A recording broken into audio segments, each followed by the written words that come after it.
A AAA JRPG gets delayed, a AAA JRPG gets ready to release, and tons of AAA news coming right at you on this episode of the JRPG Report.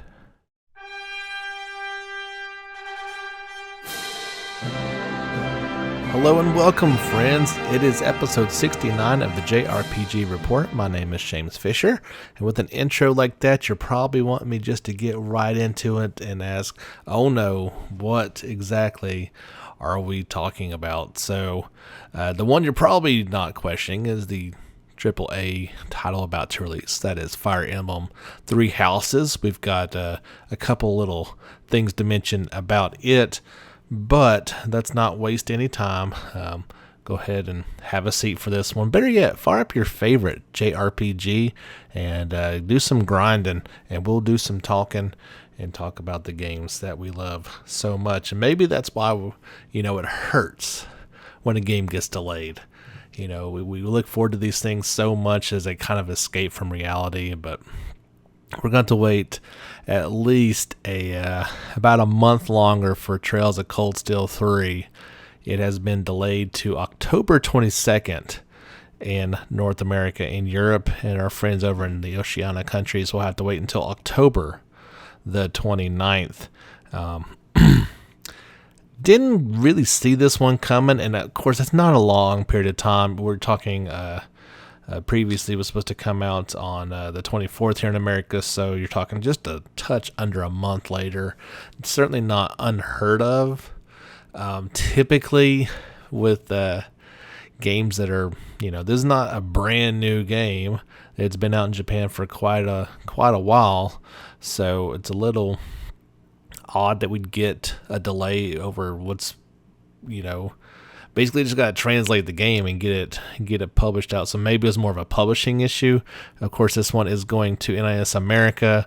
We have well documented the troubles with Nippon Ichi, so perhaps it's some sort of a financial thing, kind of push this one back just a touch to who knows. They're not gonna, we're never gonna know why exactly. NIS America did release a standard apology that they said, quote, NIS America sincerely apologizes to everyone who was greatly looking forward to its release and would like to thank fans for their understanding and patience as the team is working hard to deliver the best possible experience. Again, we're just translating the game, folks. We're not making a game here that needs fine-tuning to come out. As I'm dying to play this game, so invested in this Cold Steel saga and wanting more of it. So we'll get to wait just a little bit longer. Again, that's October 22nd. North America and Europe will get on the same day now, October 29th in the Oceania countries. So bit of a bummer news to start off the podcast, but the rest of it's relatively good. Quickly, there was one other delay, and I did see this one coming. We talked a little bit about the free-to-play fantasy RPG Caravan Stories. It was supposed to come out in North America full launch on July 23rd. The beta was actually supposed to start yesterday, but that didn't happen. And this game has now been delayed to an unannounced release date. The game is already out for PS4 in Japan, Indonesia, Singapore, Malaysia, and Thailand, but the Western release has been delayed. They say the developer asks that users wait a little longer as it makes further efforts to improve the game's quality.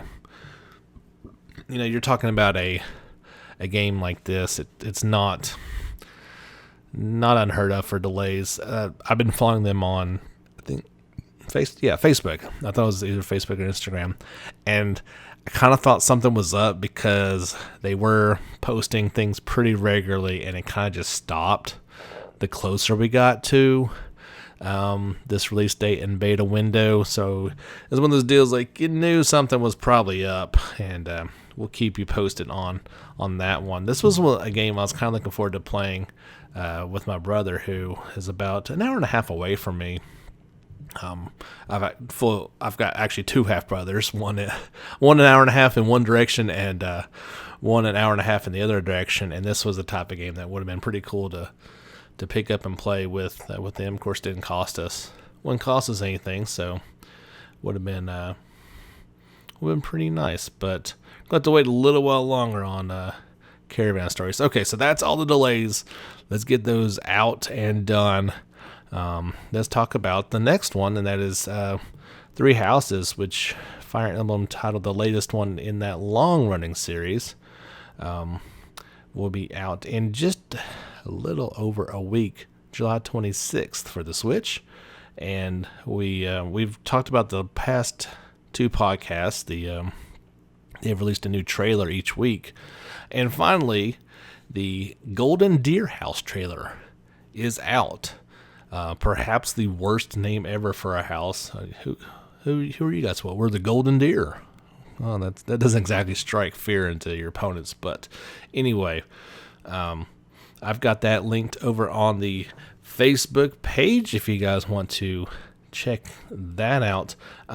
Not to be outdone, literally every gaming website on the planet now has a we've played Fire Emblem Three Houses. Check out our video. So if you're interested in seeing more gameplay, well, just go to your favorite website that covers video games in general, be it Game Informer or GameSpot, there's GameSplain, Gaming Boulevard, IGN, Kotaku, Nintendo Life even, of course. Nintendo Life should have had theirs one a long time ago. You'd think they would have access to that. Each one of them has their own thing. I was going to link that on the page, and I was like, well, that's going to be like 10 links. Well, let's not get crazy here. So check that out if you guys are looking forward to that game. You don't have to wait too much longer, as it'll be here before you know it. Got some other quick stories to quickly hit at. Oh, that's one thing I did report last week. We were talking about the Nintendo Switch Lite, and my bad, I said the Switch was $250. It's actually $300. You would think I own one, I paid money for it, I'd remember how much the thing costs. My bad. So a full Nintendo Switch is $300, $299, right? The Nintendo Switch Lite is $199. That does make it a little bit more appealing. Like I said before, I already have one. They're not appealing to me. So my opinion doesn't matter. And honestly, it doesn't really change my opinion because it's not a product that I want. I kind of like the Switch the way it is. Now, if it was, like I said, if it had TV support, I'd be on it because my Joy-Cons are broke.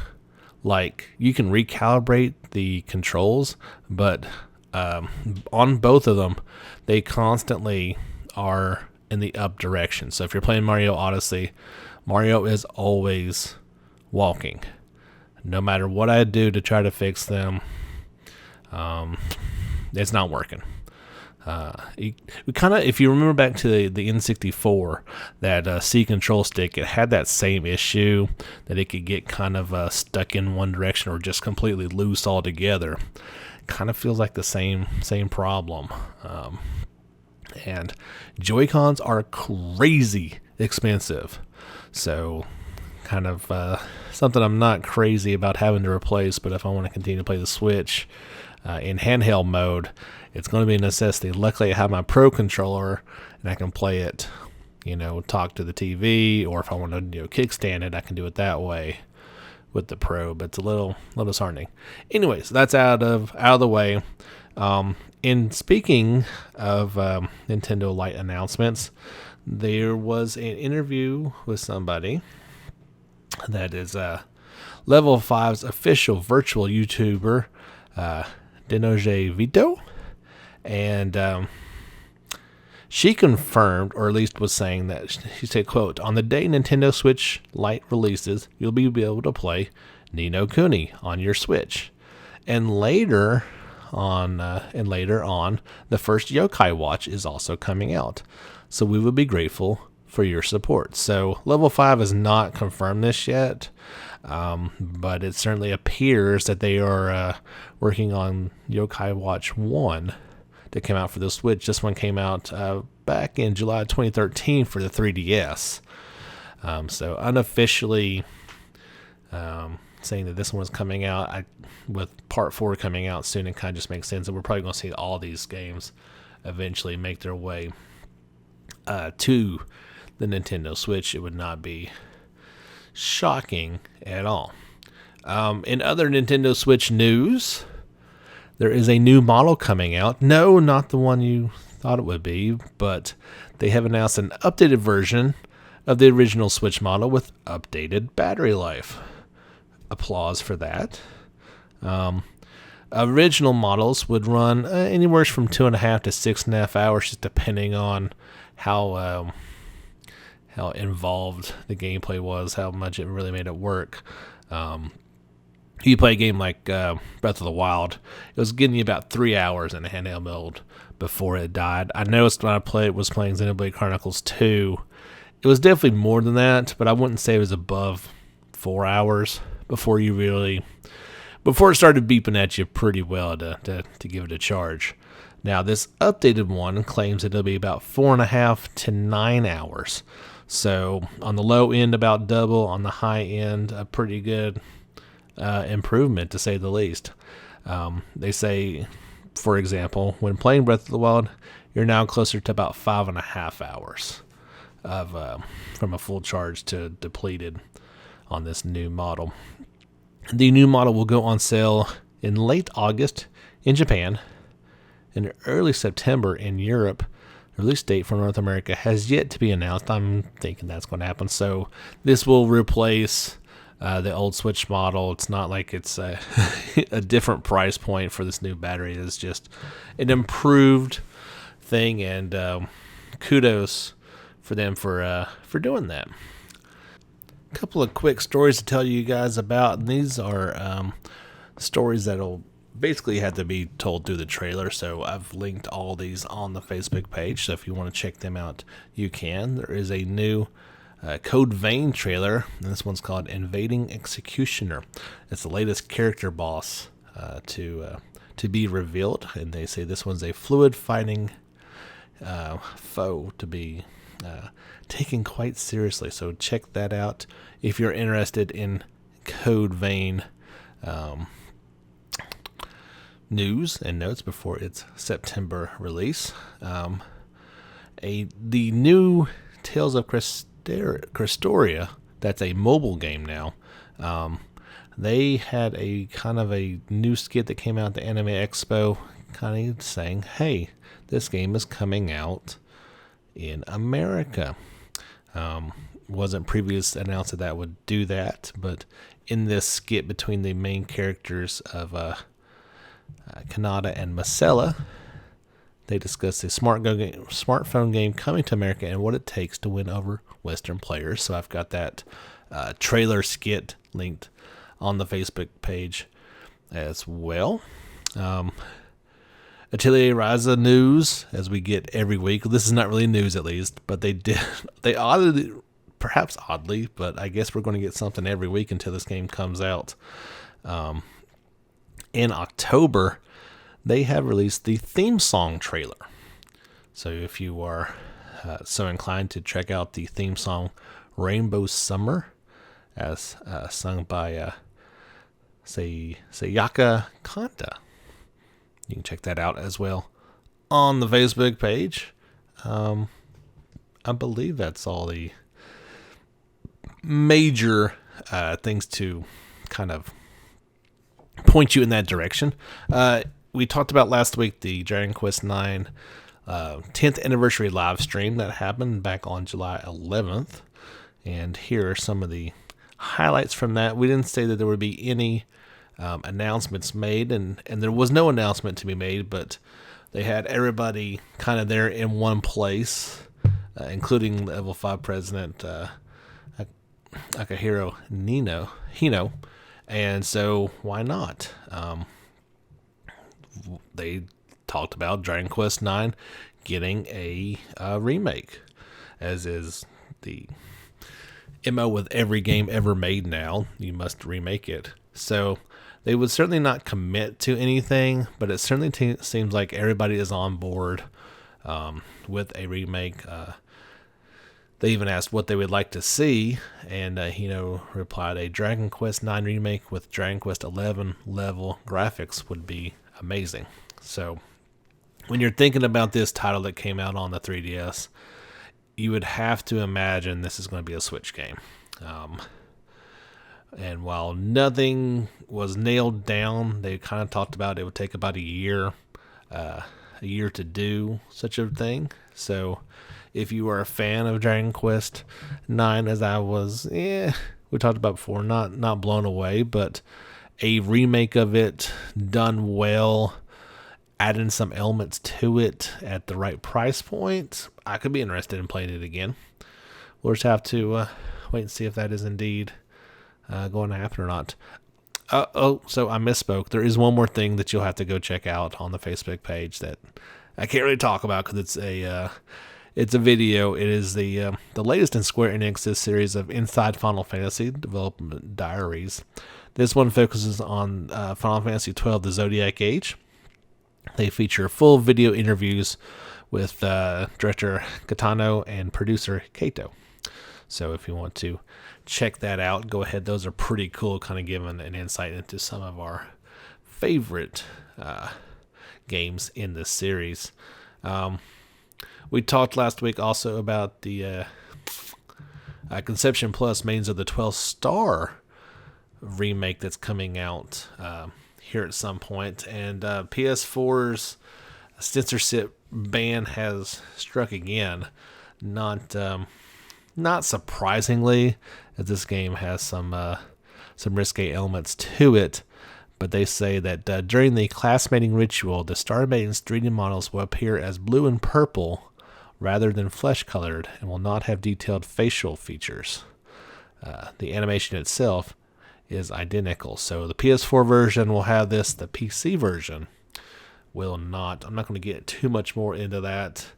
I'm not a huge fan of censorship. I understand there's a need for some things, but in my mind, if you have to censor something, it probably shouldn't come out.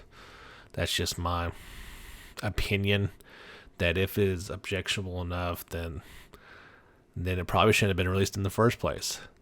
So I don't know why the big push by PlayStation to do this to their titles, but it's just a fact of life. So just one of those things. I don't want to spend too much time on that.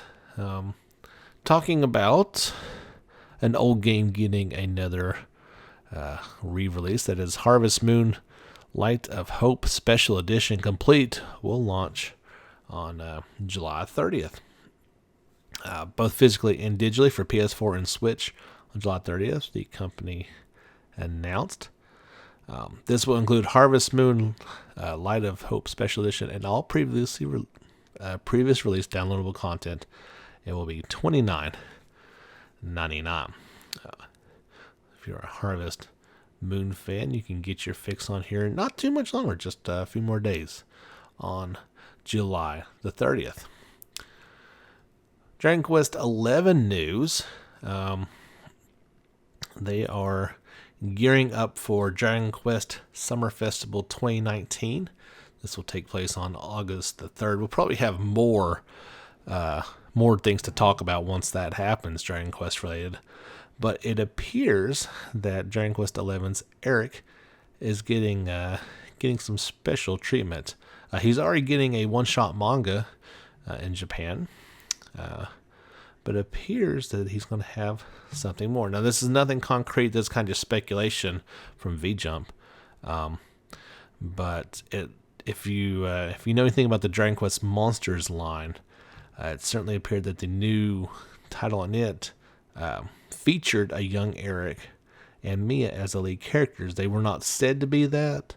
They were just introduced as a certain boy and girl, but they bear more than a passing resemblance to Eric and Mia, and would kind of make sense. So we'll see if that is officially announced at the Dragon Quest Summer Festival 2019. Again, that's happening on on August the 3rd. October would not be summer. That'd be a little weird. In our Only in Japan segment, one minor thing, and it's interesting. Nothing our way yet, but the mobile version of Legend of Heroes Akatsuki no Kaseki Mobile is coming to the Switch this summer in Japan. Developer User Joy Japan announced. And this is an online story RPG first launched for the PC and later released for Vita and PS4 over there. The mobile version of it, the regular version was that. And now there's the mobile version that came out. It's coming out in iOS and Android.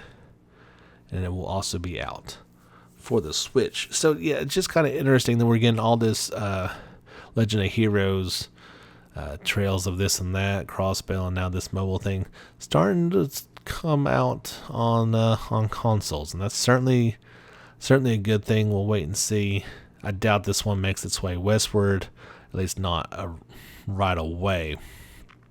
We will have to wait and see a little bit more on that, and if it gets a Western name or not, what they're going to call that one. Don't forget, head over to the Facebook page, give us a like on there. Big shout out to our newest likes of the week. We had Stephanie, Sandip, and Steven all giving us a fresh like this week.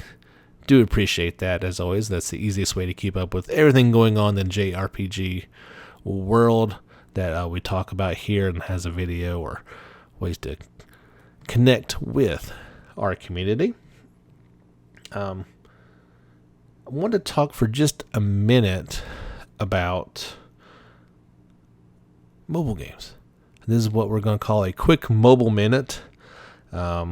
First, I did, when I was scaring on the iPad the other day, I did see that Battle Chasers Night War is coming out on iOS, I think at the 1st of August, and I'm pretty sure it's only going to be $10. So if you've not played this game either on the PS4 or on the Switch, and you're looking for a on-the-go option, check it out. I mean, that's not a huge commitment, and it's a really awesome game. I think that could actually do okay on mobile devices if they don't switch it up too much. I've been playing a really interesting little time suck of a game. It's called AFK Arena, and it's got a really awesome art style to it, and it's completely free. You don't spend any money. I am certainly the type of person that I'm not going to pay any type of money for a mobile game, but I'm getting a lot of enjoyment out of this one. This one's, I guess they call it an idle RPG. To the, every 12 hours you can check in, but during that time your characters are automatically fighting battles. Then when you check in, you kind of collect all their experience, and they usually level up every once or twice a day. At least at my initial levels, I'm sure. The further you get into it, the more difficult that would be. But I'm having a lot of fun with it. It's just a good way to pass, a few minutes at the end of the day when you're not doing much else, kind of winding down. So I would highly recommend it if you're looking for something kind of new and fun, and it's not going to cost you much. I am, of course, dismayed by Trails of Cold Steel 3 getting delayed, but I'm still plodding through part 2. You can keep up with that on our nearly nightly live streams on the JRPG Report YouTube page. You can follow me on PlayStation. Username is The Last Remaining. That's all one word. And we can be friends, and you can see what I'm streaming and get on there if you would be so inclined. But of course, you can just search for it later on. You don't have to be there when I live stream it. I'd appreciate your subscription over there as well. I'm at that point, and I don't know if you guys get to it from time to time with the games that you're playing. I'm loving every minute of Cold Steel 2. Don't get me wrong. I guess I don't know. I kind of wish that I'd get it over with. I've played it before. This is the remaster of it, right?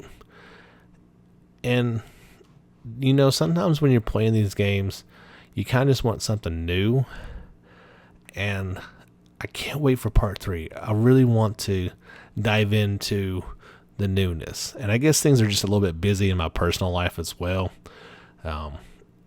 It's going to sound bad, but when you get to the end of the day and you're tired, sometimes you don't want to sit down and just play a game. You kind of just want to go to bed and get the day over with.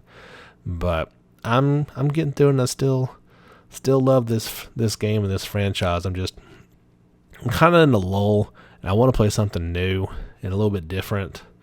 But we'll get there, and we'll be playing part 3 before we know it. So there was one more thing that I really want to talk about, and I didn't even I actually did not see this on any websites. I came across it on YouTube.